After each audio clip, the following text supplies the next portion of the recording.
Collecting Pokemon cards on a budget seems like an impossible task, though believe it or not, there is a way to do it, and that's why in this video I'll be going over the 5 money-saving tips every collector needs to know that can make a big impact on their collection. And honestly, if there's one thing I wish I had known 5 years ago, it would be exactly this video. I've made a lot of big mistakes by overspending on Pokemon cards, and I've bought into hype trends, and I've done all those common mistakes, and that's why this video acts as a bit of a wayfinder to ensure that you can actually collect on a budget. So that's why the first key money-saving tip is before you even buy any Pokemon cards, have a collection goal. Honestly, this is really important because if you're just buying packs to rip them open and you're just chasing the thrill of the chase, you have no idea what you're trying to achieve. Ask yourself before opening packs or before buying any Pokemon cards, is there a master set I'm trying to achieve? Do I want a particular card as a PSA 10 that I want to add to my collection? Is there a certain card I am looking for that would make a big difference to my collection? The big reason why a goal is so important is because it acts as a brake pedal. And honestly, the thing about collecting, it's the equivalent of trying to chase the horizon. You're never going to have everything and you're never going to get there because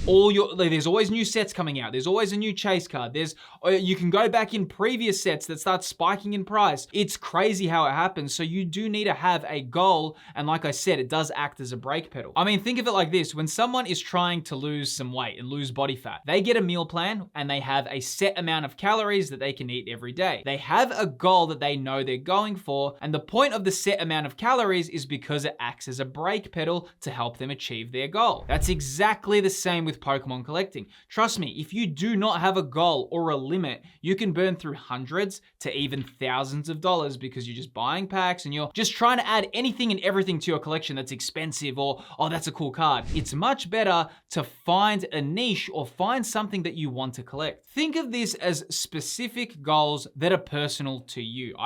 It's very much the best way to have a goal is if it's something specific to you. For example, if you wanted to do an insane goal, like get a Ascended Heroes Master Set, that's gonna cost you a lot of money. But the thing is, if you're just focused on that one goal, at least you're gonna be trying to aim for that, and you're not gonna be then buying, oh, you're gonna just now buy the Meowth from Perfect Order, or you're gonna now start pre-ordering new sets and going back to vintage sets to add them to your collection. What you're trying to do is you're trying to just like take away all that noise and just focus on the one goal. There's a really good quote about horses and when they race, and when horses go in a race, they have blinders, and the reason why they have blinders on the side of their eyes is because they only are focusing on the finish line. Because as soon as you take them off, the horse starts looking to the left, to the right, and it starts tripping over or things will happen. So you need to have that exact same vision. Don't worry about the outside noise. Put your blinders on and focus on your main goal. And that way, just by naturally doing that, firstly, you're gonna know what you're looking for. And secondly, it's gonna help you not just spend in everything and get your pot in. You don't need your hand in every pot. You just need to have that one big overarching goal, or you can have different goals in collecting. But the big thing, and if there's one takeaway from this video, I'd really ask the question, what am I trying to achieve, or what do I want? If it's a master set, write that down, go for that goal. Once it's completed, then you can go on to the next one. And that also helps you not overspend because, like I said, you're not gonna just be buying everything and anything. By the way, if you have been finding the video super useful, I'd love to have you subscribe to the channel. My name's Phil and I cover Pokemon investing content and collecting content. Honestly, it's always great seeing new faces on board the channel. Now, the next budget tip I want to explain to you is about master sets. Opening packs at the start is fine,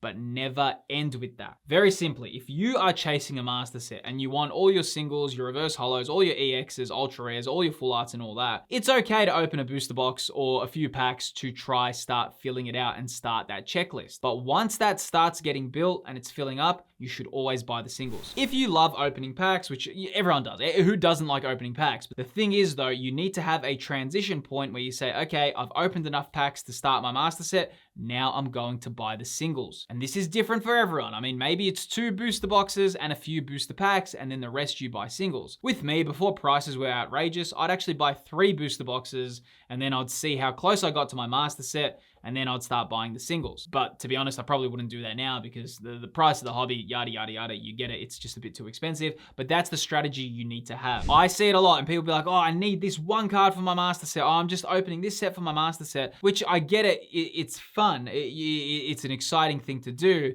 but also there has to be a point where you just need to realize like, hey, if you're trying to pull a few illustration rares that you have left or a special illustration rare and you go, why don't I buy the booster box? Because maybe I can pull that chase. You just need to be very clear with yourself and set that boundary. Okay, I've opened a few booster boxes or I've opened a few packs. Now it's time to buy my singles. You don't want to fall in that trap where thinking, oh, I just need like 3 more special illustration rares and I need a few more illustration rares. So I'm gonna now go buy the booster box because I can actually pull them both in that booster box and that's a win-win. Because the problem is a lot of people look at the price of a top chase card, especially as you get to those later stage cards, and a lot of them are the same price, if not more than the whole booster box. And then people will be like, wait, why wouldn't I just buy the booster box? But really, the actual better decision, if you do want the master set, is definitely buying the singles. Also, with all this said, it is very important to be tracking your collection as well. And that's where today's sponsor, Collector, comes in. Collector is a collectible portfolio tracker. So instead of just manually tracking your collection, you can use Collector to add all your cards in there. Though if you love looking at more of a long-term overview, if you do upgrade to Collector Pro, you can actually get access to the Max tab. This is super useful as it extends pricing past the standard 1-year view. So this is really good because you can get a very long-term view of your favorite cards and sealed products, and you can see how they perform in the market. Another big benefit of Collector Pro is that you can also easily scan cards into the app by using your phone's camera, and this becomes a massive time saver. Now, if you are at card shows, Collector does have a built-in trade analyzer tool. Here you can easily place in what you're offering versus what you'll be receiving, and then you can both compare and see if the trade is a fair deal based on the current market prices. Using Collector makes collecting much easier as you always have a good overview of the market. You can find all the details to Collector in the video's description. A massive thanks to them for always supporting the channel. Now let's get back to the video. Okay, now the next budget saving tip is understanding the Diderot Effect. Now, if you've watched my channel, you know I've mentioned this effect a lot in the past. Honestly, if there's one psychological principle that every collector needs to know, it's this. The Diderot Effect is when buying one item causes everything else to feel outdated, and then it sends you in a spiral of consumption. This idea was made by the French philosopher Denis Diderot. Essentially, he purchased a new robe, and then that new luxurious robe made everything else feel outdated, and then he purchased items to match the new aesthetic. Though in Pokemon cards and Pokemon collecting and just collecting in general, this effect is huge. And I have fallen to it a lot, and likely you have probably as well. And my experience with the Diderot Effect went like this. I bought a Chilling Reign master set, which was an absolute huge purchase at the time. And then I was looking at that master set and I said to myself like, okay, yeah, I own the Chilling Reign master set, but maybe I need to have at least one sealed booster box of Chilling Reign to display with it. I mean, how can I have the master set without the booster box? So then I bought a booster box of Chilling Reign. Then I said, oh great, okay, look, I've got the Chilling Reign master set, I've got a Chilling Reign booster box, but I really would like a Gengar VMAX from Fusion Strike. And then I looked at that and said, that's nice. I've got the top chase from Fusion Strike, but I probably should also own the booster box of Fusion Strike as well. So then I bought that as well. Then I was thinking, oh, look, my collection looks a little bit incomplete. I've got a Fusion Strike booster box. I've got a Chilling Reign booster box. You know what? I probably should get Lost Origin as well because it all feels incomplete without it. And then it just went on and on, and this is so common in the hobby. Buying one awesome collectible, especially if it's a really nice one, it can actually make everything that you had previously look weaker. Maybe it's not as expensive or it's not as rare, and then what you can do is say, hey, I need to match this new purchase. And that's why, yeah, you just have to be very mindful of it, and it can take over, and it's just something about it, like as you kind of get deeper into collecting, you're gonna also have a bigger tolerance of what you're okay with spending as well. When you start out, I know a lot of collectors, spending $80 on a card seems crazy. Like you cannot believe that you just spent $80 on a Pokemon card. You're questioning every decision. But I know that was with me. I remember I spent like $80 on one card and I was like, dude, this is too much. I was like, wow, that's crazy. I just spent that money. And then I was spending thousands of dollars on cards and sealed product, and I just lost control. And that is so common what happens as well. So that threshold also opens. So that's why with the Diderot effect, you just need to be mindful of it, because you don't want to go on that spiral of consumption. And to be honest, now I look at $80 as like a well-priced Pokemon card. That's how much my tolerance to spending Pokemon cards has changed, which isn't good as well, because that's why I'm making this video essentially, so your tolerance, or whatever that tolerance you feel of spending, doesn't keep growing. And the way it does is with the Diderot effect, because yeah, it just sends you in that spiral. Now, the next budget tip is get a hobby outside of Pokemon cards. Now, yes, this is very important. Why is this important? Well, the reason it is because Pokemon cards can become all-consuming. You see items you love, you see the cards start climbing in price, you pull a chase card, and then you get this huge core memory that's established. You go to card shows, you meet people. It's a hobby that completely takes over. I know this better than anyone. I mean, Pokemon cards are a massive part in my life. I literally have a channel that just talks about Pokemon cards. If there is anyone who knows how all-consuming this hobby can become, it's me. I mean, if you haven't, you can see my video where I made it to 100K subscribers, and I made a bit of a celebration video. But in that video, I go into my past and a bit of my journey. But I remember, man, in 2022 and 2023, I was just absolutely consumed. But to the point that it became a little bit unhealthy, as all I'd do is I'd finish work and I'd go home, watch videos of Pokemon cards. I'd walk into any store I had, see if there was any Pokemon cards on the shelves.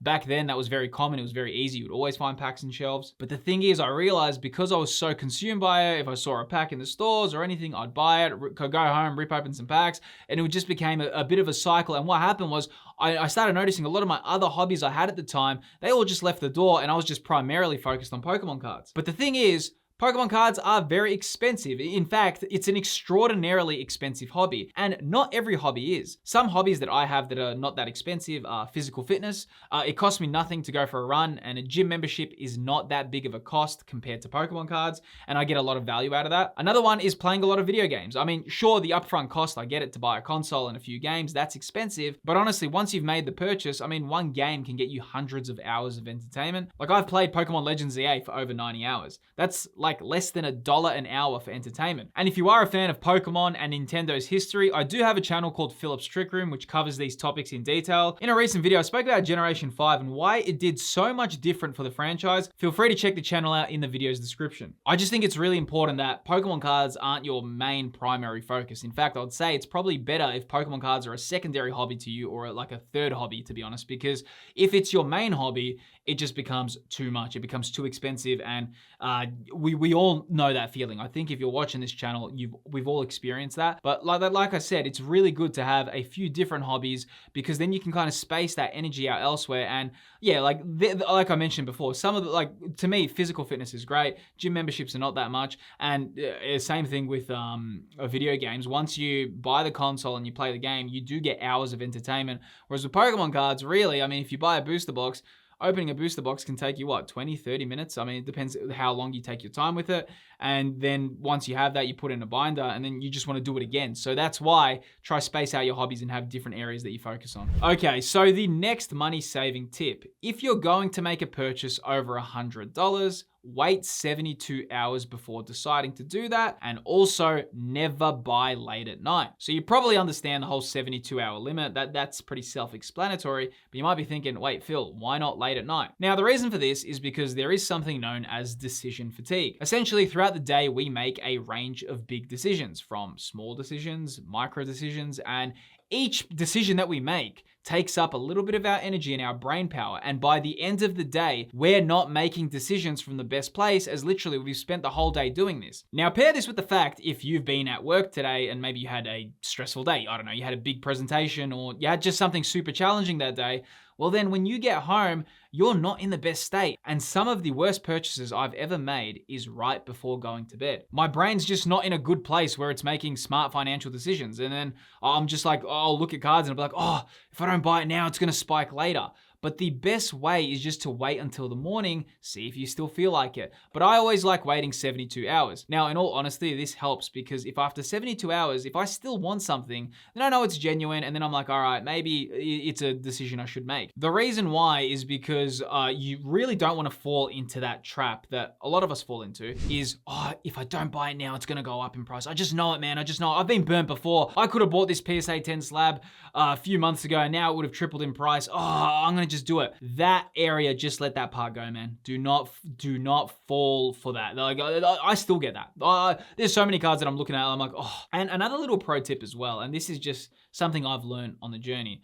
If I want a card and I'm so sure on my decision, but I waited for the right time, never ever worry if it's 60, 70, or even $100 more, but you're in the right position to buy it. If you made the purchase when all your ducks are in a row and everything aligns, that's great. If you're now putting yourself in a tough position just to buy something that's $50 cheaper, that is the wrong decision. That's just the easiest way to put it. Though honestly, with all these money saving tips, one little pro tip is also buying undervalued Pokemon cards, and there is a method to do that, and I showcase it in this video here. If you love this video, you're gonna really love that video appearing on screen right now. Here I go deep into spotting undervalued Pokemon cards. Honestly, as always, I appreciate you watching the channel. Don't forget to subscribe, and I'll see you on the next video.